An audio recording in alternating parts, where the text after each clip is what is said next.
ভগ্নাংশের ভাগ। ভগ্নাংশ যদি থাকে তাহলে কিভাবে ভাগ করতে হবে সেটা আজকে দেখাচ্ছি। এখানে আছে 10/7 ভাগ 3। 10/7 হচ্ছে একটি ভগ্নাংশ আর 3 হচ্ছে একটি পূর্ণ সংখ্যা।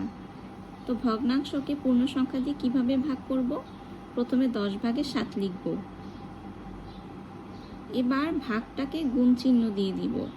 গুণ চিহ্ন দিলে এই সংখ্যাটা উল্টে যাবে, মানে লব হরে এবং হর লবে চলে যাবে, 3 হয়ে যাবে 3/1।